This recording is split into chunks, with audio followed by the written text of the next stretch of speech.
I took my first chair making class with Greg 3 years ago, and it totally changed my life. It changed my love for the craft, and I'll be honest, it's a huge part of why I'm moving to Nashville, Tennessee right now. The community that Greg has built here and introduced me to is absolutely incredible. This place is chock full of kind people who have opened their homes and their hearts to me, and I couldn't be more excited to become a part of this greater woodworking community down here. I get my hands dirty, they show me no mercy, so I just keep working. Hi, I'm Anna of All Trades, and this week I'm in one of my favorite places in the world, Greg Pennington's Windsor Chair Making Shop in Nashville, Tennessee. We are about to embark on a huge journey across country, and things are going to be pretty chaotic for a while. So before all of the moving chaos going from Seattle to Nashville begins, I decided to take a week off and spend it with two of my very best friends, Wilkerson and Jenny Bower, making something absolutely useless and ridiculous, a tiny Windsor chair. And I'm going to show you exactly how I did it. You would think. I would think. I was feeling it. Okay, good. We'll feel it. We'll feel it. Silly goose.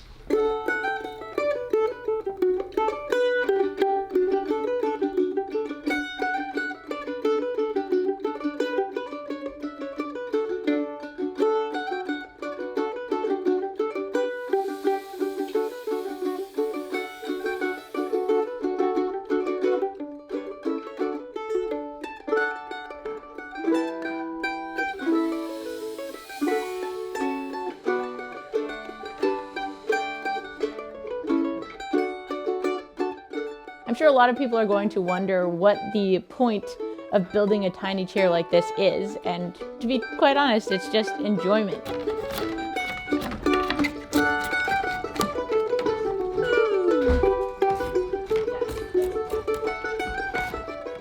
Even though this chair is tiny, the process and the structural components of the chair are exactly like making a regular size Windsor chair. And the first step there is to split the wood that you're going to use to build the chair out of a log. A regular sized Windsor chair ends up being about 8 pounds. It is very light and delicate, and yet is extremely strong. And all that strength comes from splitting every component of the chair out of the log itself. So you have continuous grain running through the entire chair, and that's what allows you to have super thin spindles that are very flexible but won't actually snap. You're using the strength of the tree and putting that into the design and the shape of your chair. Oh, nope, I can't apparently. I forgot what they are, but I can get my... Part of why building this little chair is so fun to me is because I know that most people, when they look at it, they will feel a sense of joy. They'll smile, they'll say, oh, it's so cute. But the majority of people that do look at it won't actually be able to see all of the steps that are involved in its construction. The fact that this entire process is done mostly with hand tools. Every once in a while we'll use the bandsaw or the lathe to speed up certain processes, but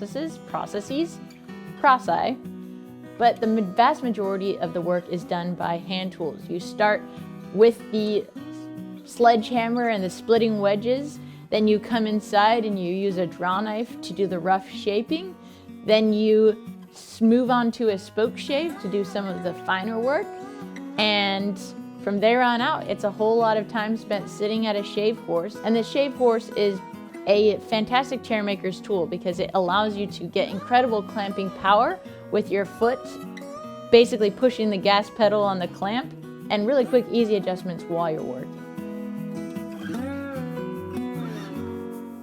I've built 3 other Windsor chairs with Greg here in his shop over the last couple of years, but this time my experience here got to be much more special because 2 of my very best friends, Wilkerson and Jenny Bower, were able to join me for the class. One really special thing about this classroom is that it's a timber frame building that Greg built with his own 2 hands. He took it from bare logs and turned it into one of the most heavenly spaces I've ever been inside. And one really awesome feature of this shop is that it has an incredible loft upstairs, and students can come and eat, dream, and sleep woodworking for an entire week while they forget their problems and build a chair.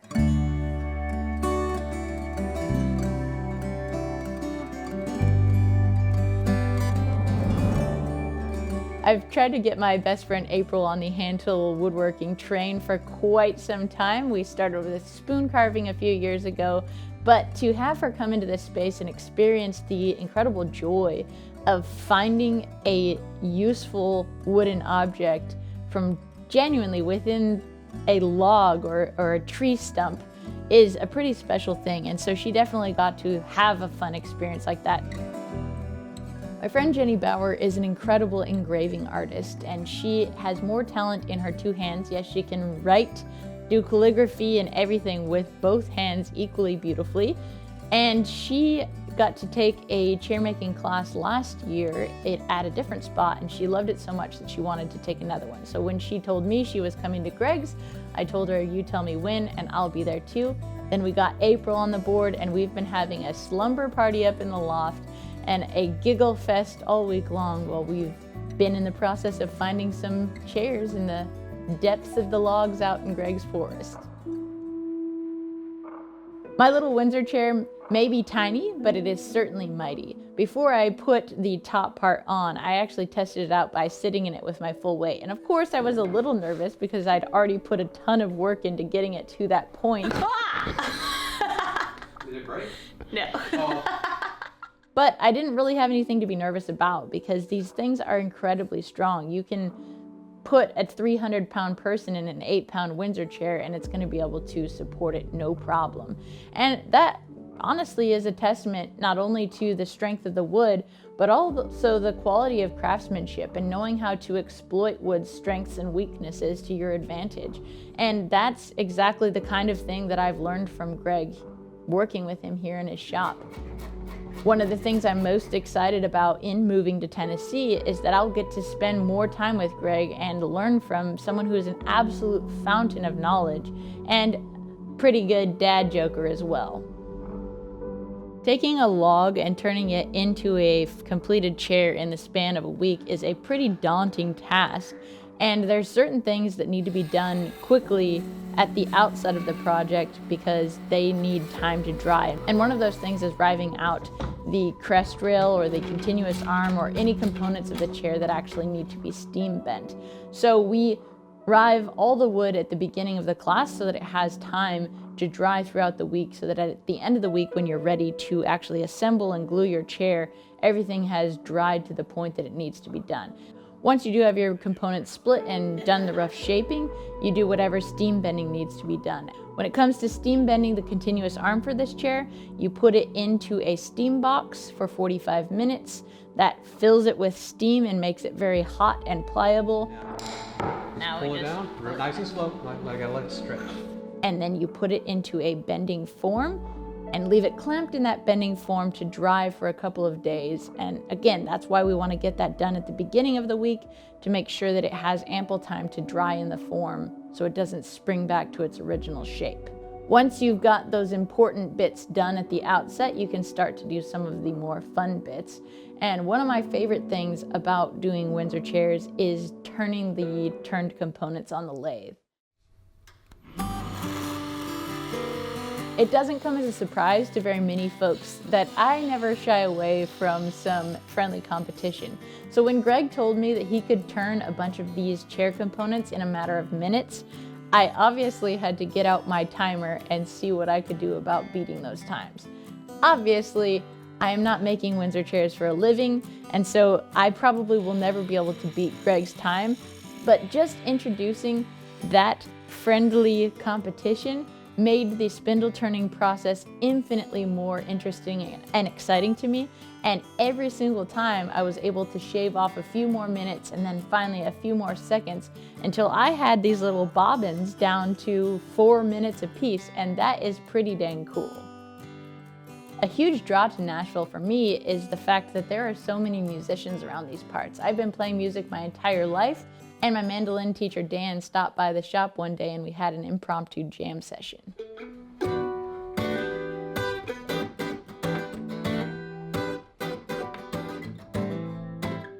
In a week-long chair class like this, you spend an inordinate amount of time sitting at a shave course shaping your spindles. You do the rough shaping with a draw knife, and then you put them in the kiln overnight, and then you start doing your final shaping. And just when you think you're done with your final shaping, you remember that you actually still have to do about 5 or 6 more final shapings till you can actually get these spindles to fit inside the chair. Spindle shaping is definitely the thing in chair making that takes the most time, but doing it by hand, splitting it from the tree, shaping it with a draw knife, and then finishing it with a spoke shave is why you can get such thin, delicate spindles. If these were turned on a lathe, which granted is a much quicker process, there would be all kinds of grain run out and they would be very, very prone to breaking. Whereas when you're using shaping tools like the draw knife and the spoke shave, they're always following the grain of the wood and shaping the spindle based on however the wood had the most strength within the tree, and therefore you can get down to these little bendy things that will bend and not break. Chair making is a very different sport than other forms of woodworking. It involves a completely unique tool set. It's something that you can do without a shop full of machines. You can basically do it with a spoke shave and a handful of hand tools. And that's one of the reasons I really like it. It is physical. It keeps your body engaged. It is a ton of work. It requires a lot of patience. It has a lot of tedious steps, but it's also something that can be very contemplative. And when you're working on a chair, you really can't think about other things because you just don't have the brain space. So to come here on a vacation with my girlfriends and spend a week listening to music and making silly jokes and laughing while we are physically engaging our bodies and creating a timeless masterpiece, something that will outlast us and many other future generations, I hope, unless someone really, really heavy sits on my tiny chair. I think it'll be good. If it comes off, we didn't need it. What Grandpa always said. Is it? Chair making also involves a lot of specialized tools with really interesting names. A scorp is basically an ice cream scoop that carves out the bulk of the middle of the chair seat. It's followed by a travisher, which cleans it up and leaves a very nice surface. There are other fun tools like a heel shave and a reamer, and a whole lot of other $10 words that you can bring up at your next cocktail party. Halfway through the week, you get to glue up your chair bottom, and then it really starts looking like a chair, and that's a very exciting thing.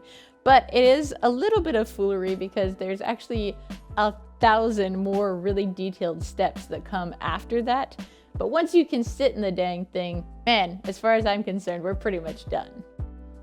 The problem is, though, that every step you do afterwards gets increasingly more stressful because the thought of screwing something up and messing up the entire piece when you've already got so many dozens of hours in it is absolutely daunting.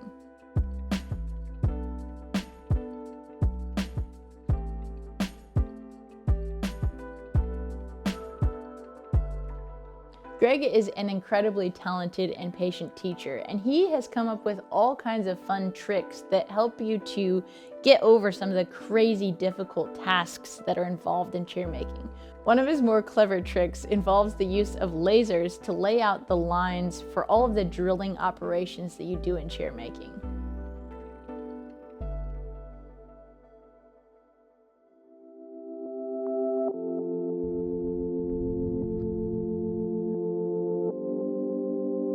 I'm incredibly thankful to have had the opportunity to come out to Greg's with some of my best friends to spend a week doing a project that to most will be utterly ridiculous, but to me is so incredibly special and will be a constant reminder every time I look at it of a week of absolute peace and happiness and laughter amidst a ton of chaos, to be totally honest, that is swirling around our move from Seattle, Washington to Nashville, Tennessee, and just dealing with all of the logistics of selling our house up there and figuring out how the heck I'm going to move my animals and my shops and everything down here. It was also a very timely reminder of the myriad reasons I am so excited to move to Nashville. Greg has created an incredibly special place here, and that is very obvious by the incredible number of people that just stop by or come by when we're having a class. We had spontaneous jam sessions, barbecues with friends, we were invited to people's homes, and we even got to go see Ricky Skaggs' recording studio, which as a mandolin player was a definite highlight of my life. All you have to do, Sit in it? you can sit in it, but it's a little uncomfortable. I'm so thankful that in the midst of the chaos that is my life right now and promises to be for the next 6 months to a year, my friends were able to stop what they were doing and come down to Greg's and just have an absolute blast together. I'd also love to give a huge shout out to my friend Justin, who dropped what he was doing to come out and to film this video and to edit it and to create something that is an incredibly special reminder of an incredibly special week. And it was a bucket full of laughs working with him this week. He is incredibly talented and very, very funny. Thank you so much for taking the time to watch this video and for supporting my channel in that way. If you'd like to support me in other ways, there's a link for my Patreon and my merchandise below. I hope you leave this video feeling challenged, inspired, and excited to get outside and to do things with your own hands as well. Cheers.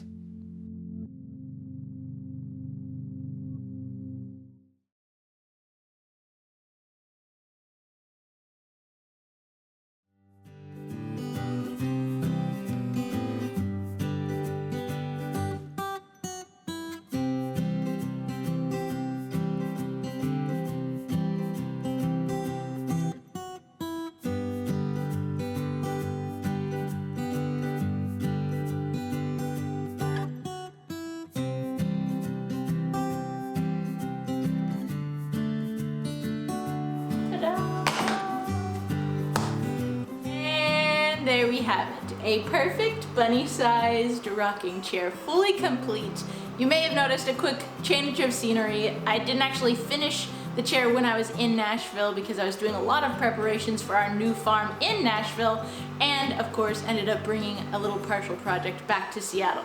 For those of you who are wondering when the move is actually going to happen, I can't really tell you yet because I also don't really know, but hopefully sometime right after the new year, once we get all the logistics figured out.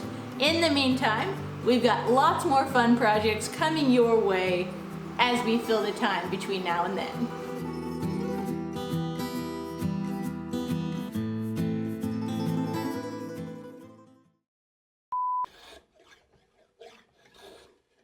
Oh, hi.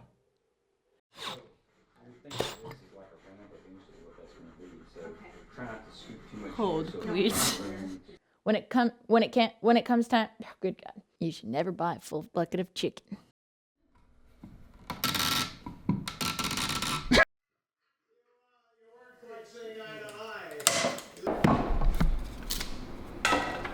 A one.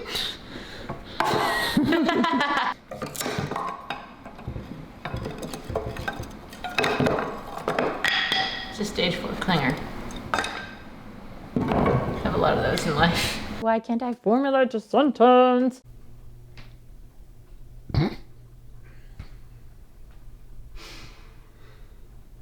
Is that a video? And